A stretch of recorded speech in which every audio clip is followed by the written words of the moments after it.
Hi, Misha here, and I have something a little different to talk about today. Okay, not this plane here. This is my North American F-86. I can't remember if this is an F or a G. Doesn't really matter. No, not this one. This one. This is my North American F-86D.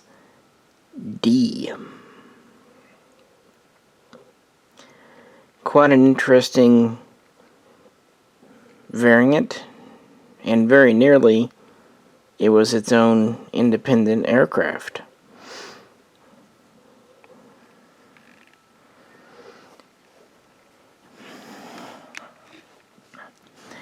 This model is a 1/72 scale diecast from Hobby Master. You've seen it in a couple of videos, and you'll probably see it in a couple more because it is one I really enjoy.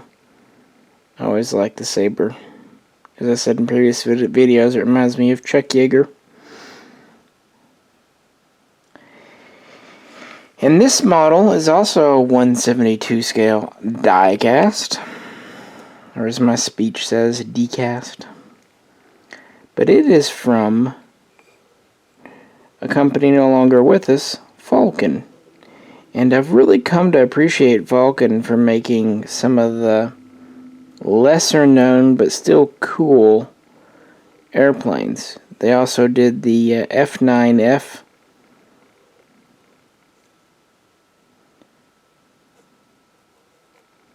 And the F11F, which you'll see in some upcoming videos. Actually, it's kind of a special series I have planned.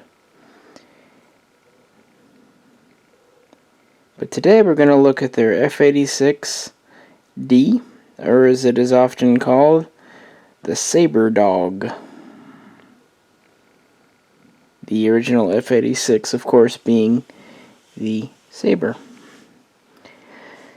So not to go too much into this plane right now, it was a product of right after post-World War II.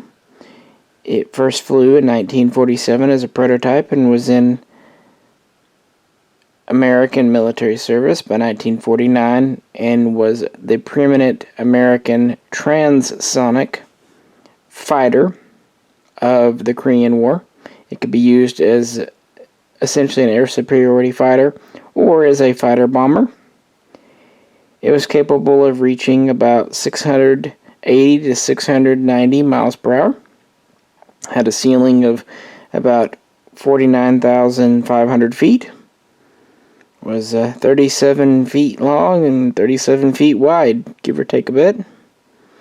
And it was armed with 6 50 caliber machine guns and could also be fitted with 2 rocket pods or 2 dumb drop bombs.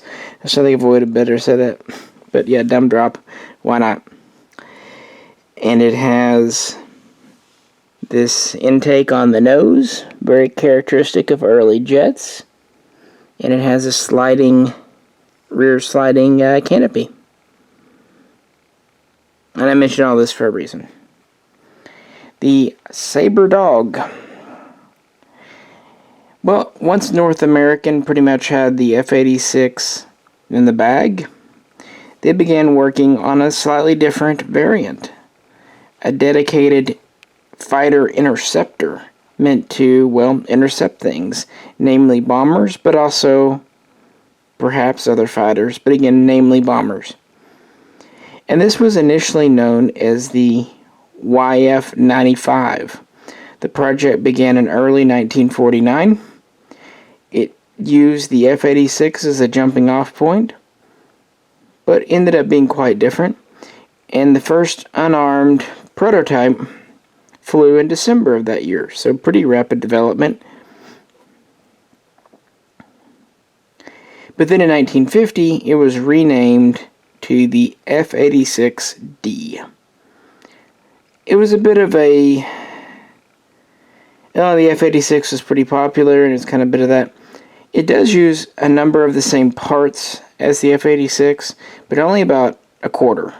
The rest of the parts, of 75% of the components of this plane, are unique.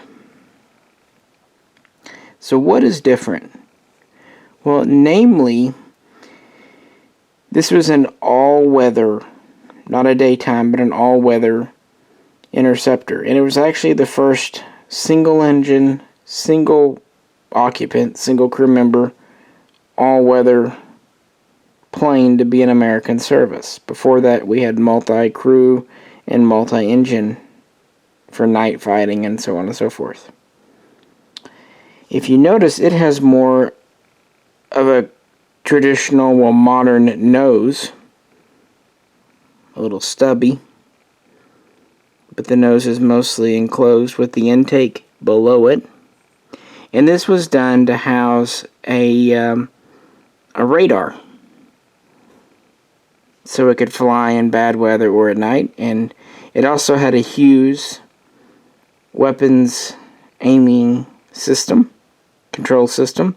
And that's because it used rockets.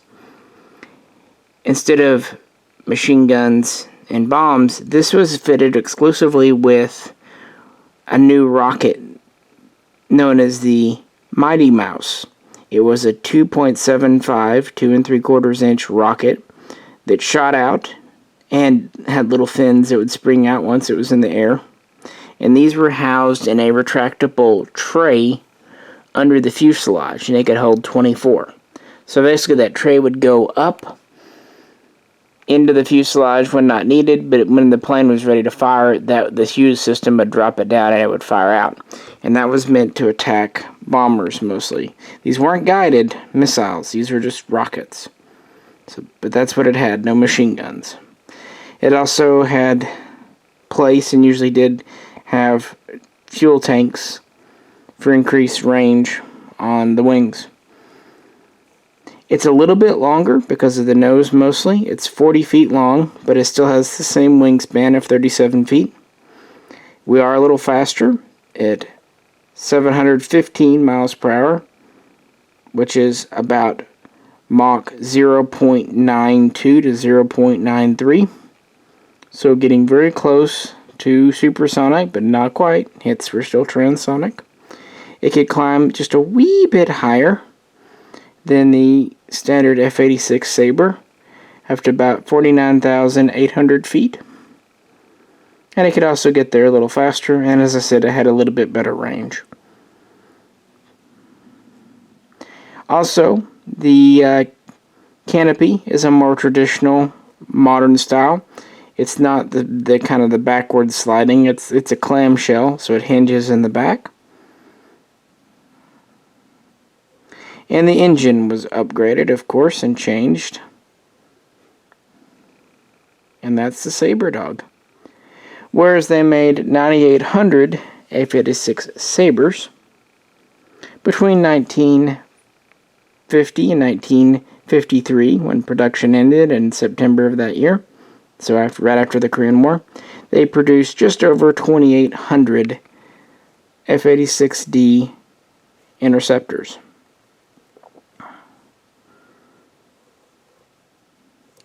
And these would remain in frontline U.S. Air Force service until they were officially retired in 1961, when newer jets were coming online. For a rundown of those, check out my series on the Century series. We had things like the F-101, F-102, F-104, and eventually the F-106. So it was in service for a respectable amount of time, about a decade. And then other militaries throughout NATO kind of inherited these. Now, there were some variants. The F-86K was a proposed export variant, but they didn't make very many. It was essentially the exact same plane, but instead of having the 24 Mighty Mouse missiles, or excuse me, I did not mean to say that, rockets, it had 4 20mm cannon.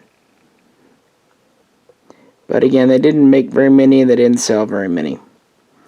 Many people, many militaries, actually just ended up adopting, kind of inheriting, former USAF planes. This one here, for example, was first in American service, and then it was inherited by the Japanese Air Self-Defense Force, who used these up actively through 1964, and then used them kind of as secondary planes and trainers up to around 1971.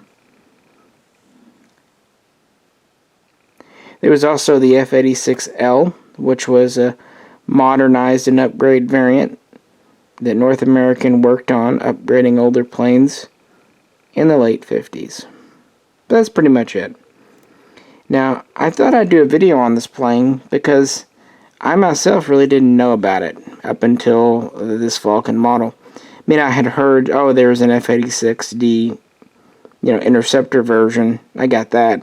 But I didn't realize just how different it really was. Then again, it's similar in a lot of ways, but I didn't realize that it really was its own plane.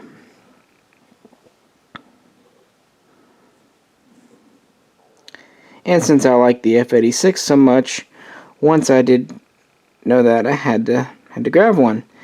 So this Falcon model, like most Falcons, is pretty neat. These were quite affordable when they were on the market. Of course, Falcon has been out of business for 5 years plus now.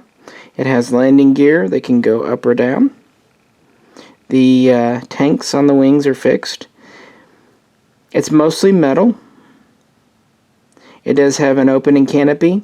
It did not come with a pilot crew figure, so I had to put one in. Luckily, most all of the Falcons I've bought, the Hobby Master crew figures fit in very nicely. The only ones I haven't been able to get to work yet are the Mirages, but that's a story for another day. The only complaint I have about this one, it comes with the rocket tray, in the down position. If this were Hobby Master, they would give you two pieces. One you could plug in up and one down. I think that Falcon should have done that. Kind of like you would with, say, a landing gear. And I think if this were a Corgi, they would have just made that an articulating piece where you could just move it up or down. So that's my only real complaint. I mean, I'm glad if you had only one or the other that it's kind of showing the rockets. But I would have liked it if you could move it up or down. But other than that minor complaint, I think for, the $50, $60 that these cost when they were on the market, it was a neat variant because no one else has done it. Corgi, Hobby Master, they haven't done a Sabre Dog. There's not a lot of info on the interwebs about this Interceptor, which is a shame, because it's just a little bit faster, sleeker. It's got more advanced radar and weapons systems. And again, it could be fitted with a 420mm cannon in place of the 2 3/4 dumbfire rockets, if desired. But I thought it was definitely worth a video, and the reason I chose this particular one, Falcon did at least half a dozen different paint schemes for this model, but I went with the Japanese Air Self-Defense Force for obvious reasons. I just like that it has both American and Japanese history. So, cool beans to that. I've even kind of been tempted to get another T-33 Shooting Star. That does bring me to my final point. This came from Aiken's Airplanes. I was kind of stupid at first.